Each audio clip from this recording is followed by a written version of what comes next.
প্রিয় বন্ধুরা, আমি এখন রয়েছি বিশ্ব অলি শাহিনশাহ জিয়াউল হক মাইজভান্ডারী রহমতুল্লাহ আলাহির অন্যতম সহচর এবং যিনার অন্যতম একজন ভক্ত আশেক আব্দুল সামাদ ফকির আল মাইজভান্ডারী রহমতুল্লাহ আলাহির রওজা প্রাঙ্গণে। এটি হচ্ছে উনার বসতভিটা। উনার আওলাদেরা রয়েছেন বর্তমানে। আর এখন আমরা যেটি দেখাবো হজরতের যে রওজা শরীফ, আমরা সেই রওজা শরীফ আপনাদেরকে দেখানোর চেষ্টা করব। আর উনার যে নাতি রয়েছে বর্তমানে, ওনার সাথে কথা বলবো এবং তরিকতের বিভিন্ন বিষয় নিয়ে হজরত আব্দুল সামাদ ফকির রহমতুল্লাহ আলাহির যে জীবন দর্শন কর্ম কেরামত এবং শাহিন শাহ বাগানের সাথে ওনার কি ধরনের সম্পর্ক ছিল সেগুলো জানার চেষ্টা করব। তো প্রিয় বন্ধুরা, চলুন আমরা হজরত আব্দুল সামাদ ফকিরের যিনি নাতি রয়েছেন ওনার সাথে আমরা পরিচিত হবো। আসসালামু আলাইকুম। সালাম আলাইকুম। সালাম আলাইকুম। আপনি হজরত আব্দুল সামাদ ফকির রহমতুল্লাহ আলাহির কি হন? আমি খাদেমুত তরিকত হযরত আব্দুল সামাদ ফকির আল মাইজভান্ডার রাহমাতুল্লাহর নাতি। জি, আমার বাবারা হচ্ছে ৭ জন এই দৃষ্টিকোণ থেকে। আচ্ছা, তো হজরতের রওজাটি দেখাবেন এবং হজরত সম্পর্কে কিছু তথ্য যেগুলা খুবই আমরা জানি না, অনেক বহুল প্রচলিত কিছু ঘটনা রয়েছে সেগুলো বলবেন। শাহিন শাহ বাজানের সাথে কি ধরনের সম্পর্ক ছিল আপনি একটু বর্ণনা করবেন।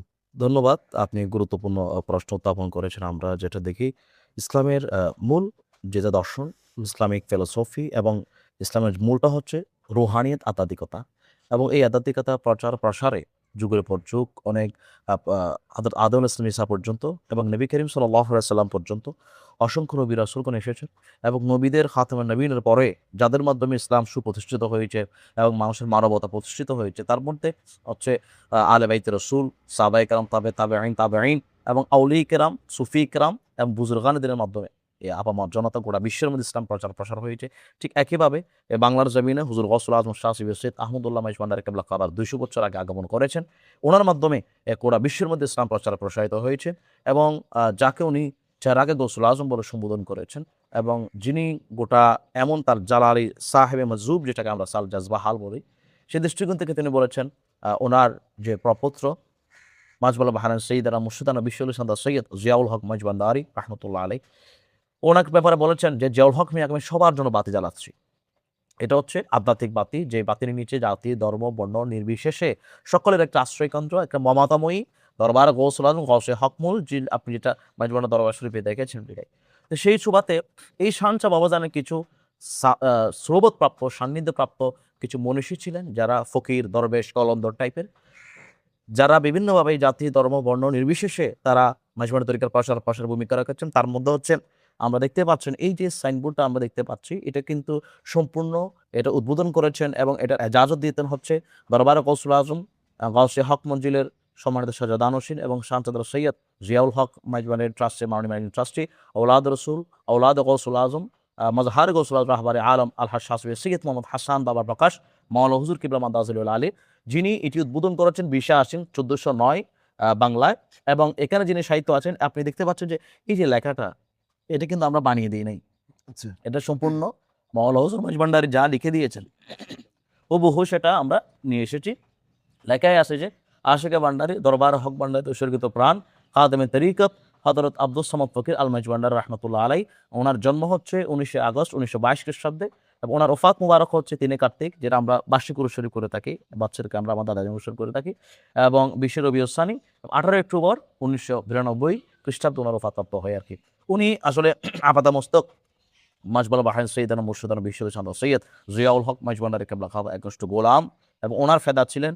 এবং আপনারা জানেন যে এদিকে আমাদের রজা শরীফ আছে, আপনি দেখবেন যে এই রজয় পাকের এই আল্লাহর ওলিদের মকামের যে বিষয়টা অনেক এখানে আলেম ওলামা, বিশেষ করে আমাদের এই পাশে আরেকটা খানাকা শরীফ উত্তর হক ভান্ডারের খানাকা শরীফ দায়রা শরীফ রয়েছে, যেখানে আমরা দেখেছি যে আমাদের জন্মের আগ থেকে এখানে শানচা বাবাজান ছিল, আসতেন, শানচা বাবাজান আসতেন এবং শানচা বাবাজান কালাম করেছেন আমি সবসময় এখানে প্রেজেন্ট থাকি এবং বলেছিলেন শুধু শানচা বাবাজান নয়, এবং আমার রাহবারে আলম মাওলানা হুজুর মাইজভান্ডারী ওনার একেবারে শিশুকাল অবস্থাতেই এই বাড়িতে আগমন করে, এই দরবার পাক আগমন করেছেন।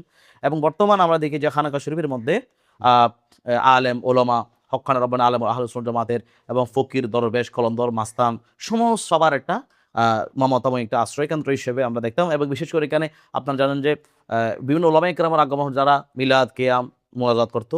এবং আরেকটা যে গুরুত্বপূর্ণ বিষয় এখানে হচ্ছে সবসময় সামা মাহফিল হয়, যেটা মাইজ ভান্ডারি গান, তালে গানে ইবাদত যেটা আমরা করে থাকি প্রতি বুধবার হয়। এটা আমাদের বাবাদের ঐতিহ্য, পরিবারের ঐতিহ্য। যারা আমাদের মানে আমার যেমন আমার দাদা যান উনিও ছিলেন। এরপর হচ্ছে আমার আব্বাজান যারা ছিলেন তারাও বিভিন্ন কাওয়ালে পরিবেশনে তাদের আলহামদুলিল্লাহ এই নিয়ামতটা আল্লাহ পাক দিয়েছেন বাবা মেজ ভান্ডারের দয়ায়। পরবর্তীতে আমাদের ভাইরা, আমাদের বিশেষ করে বাতিজা যারা আছেন তারাও কিন্তু এই লাইনের মধ্যে আছেন। এবং আলহামদুলিল্লাহ আমাদের এই শ্যামা মাহফিল বা মাইজ ভান্ডারের কালাম এগুলো পরিবেশন করার জন্য আমাদের পরিবারের সদস্যরাই যথেষ্ট। এবং ওই ঐতিহ্যগতভাবে ধারাবাহিকভাবে এখনো পর্যন্ত আসে। এবং আমার বাবারা হচ্ছে 7 জন, তার মধ্যে প্রথম 3 জন দুনিয়া থেকে পর্দা করেছে, বাকি 4 জন আছেন। আমাদের সকলের পরিবারের সদস্য সকলে মিলে আমরা আলহামদুলিল্লাহ আসি এবং এই দরবার পাকের মানমর্যাদা আমরা রক্ষা করার চেষ্টা করি। এবং যুগের পর যুগ এই আল্লাহর ওলিরা আল্লাহ সুবহানাহু ওয়া তাআলা বলেছেন, ইয়া আইয়ুহাল্লাযিনা আমানু তাকুল্লাহ ওয়া কুনু মাস-সাদিকিন আলা ইন্না আউলিয়াল্লাহি লা খাউফুন আলাইহিম ওয়া লা হুম ইয়াহজানুন। এই আল্লাহর মহান ওই অবদান এখনো পর্যন্ত এখানে বিভিন্ন আশিকের বক্তজারিন আছেন। আমরা বিভিন্ন বছরের কয়েকটা প্রোগ্রাম করে থাকি। তার মধ্যে বৃহৎ প্রোগ্রাম দিনে কার্তিক, যেটা খাদেমে তরিকত হযরত আব্দুস সামাদ ফকির আল মাইজ ভান্ডারী রাহমাতুল্লাহ আলাইহি ওনার উরস পাক অনুষ্ঠিত হয়। উনি বিশেষ করে আমার শ্রদ্ধাভাজন বড় ভাই, যার পরামর্শে আমি অনেক কিছু পেয়েছি, যিনি আমার মরহুম আব্বাজান হযরত শাহ সুফি নুরুল হক নূর ভান্ডারী রাহমাতুল্লাহ আলাইহি, ওনার পরিচিতের মাধ্যমে দরবার পাকে সম্পৃক্ত হন। এরপর থেকে আমাদের পরিবার থেকে আমি ওনাকে আজকে থেকে না, আমি অনেক আগ থেকে দেখতেছি। আমার শ্রদ্ধাভাজন মাইজ ভান্ডারী ঘটনা বিশেষ সুফি গবেষক আলেম আদতুল্লাহ আল্লামা জনাব মৌলানা আব্দুল মান্নান মাইজ ভান্ডারী সাহেব মাদ্দাজিলুল আলী, উনি আমার সিনিয়র। সেই হিসেবে ওনারা আসা যাওয়াতে অত অনেক কিছু দেখেছেন। আমার আব্বাজানদের সাথে একটা ভালো সৌবত ছিল। আপনি এটা হচ্ছে আমাদের জনাব আব্দুল মান্নান। আসসালামু আলাইকুম। ওয়ালাইকুম আসসালাম। এই আপনি হযরত সামাদ ফকির রহমতুল্লাহ আলাহির সাথে শাহিন শাহ বাজানের কি ধরনের সম্পর্ক ছিল? একটু 2-1টা ঘটনা যদি জানেন এটা একটু বর্ণনা করেন। আমি বিশেষ করে এই হযরত আব্দুস সামাদ ফকির আল মাইজ ভান্ডারী রহমতুল্লাহি আলাইহির দর্শন এবং উনার কর্মকাণ্ড তরিকতের গোলামি সম্পর্কে উনার সুপুত্র জনাব নুরুল হক ফকির রহমতুল্লাহি আলাইহির সাথে দীর্ঘদিন ছিলাম, সুসম্পর্ক ছিল।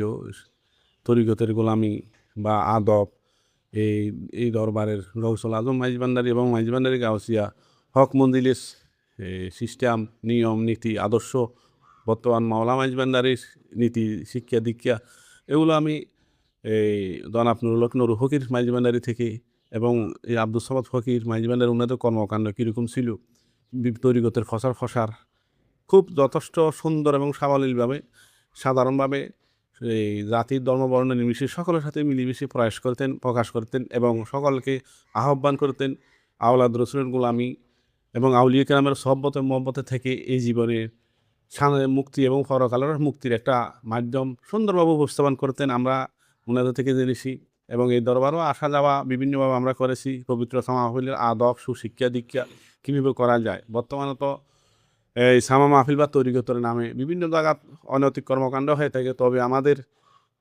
এই দরবার এবং গাউসিয়া হক মন্দিরের সাথে সম্পৃক্ত থেকে আমরা এই বর্তমান যুগোপযোগীভাবে তরিকতের শিক্ষা দীক্ষা, সামা মাহফিল সহ বিভিন্ন ধরনের এই আবাদতমুখী কর্মলাগনমুখী কর্মকাণ্ডগুলো জাগতিক এবং আধ্যাত্মিক সর্বাধিকই আমাদের মহান মনিব রাহাবার আলম মাওলানা মাইজ ভান্ডারী যুগোপযোগী আমাদেরকে শিক্ষা দীক্ষা দিচ্ছেন।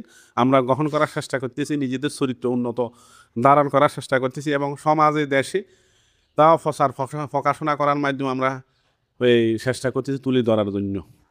এটা আর কি।